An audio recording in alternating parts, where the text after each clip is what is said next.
முதலமைச்சர்களில் குறிப்பிடத்தக்க ஒருவராக கருதப்படுவார் பெருந்தலைவர் காமராஜர். தமிழ்நாட்டை 9 ஆண்டு ஆட்சி நடத்தும் இவருடைய காலம் தமிழக வரலாற்றில் பொற்காலமாக கருதப்படுகிறது.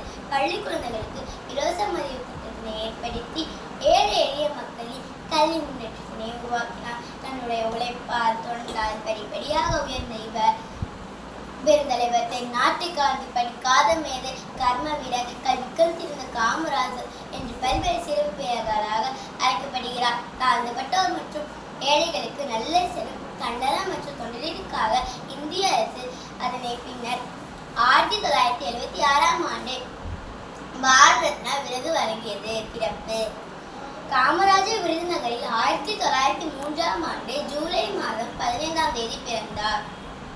குமாரசாமி சிவகாமி அம்மாள் தம்பதியினருக்கு மகனாக பிறந்தார். இவருடைய இயற்பெயர் காமாட்சி. இவருடைய தாயார் மிகுந்த நேசத்துடன் ராசா என்று அழைப்பார். அதனை பின்னர் காமாட்சி கூட்டல் ராசா காமராஜர் என்று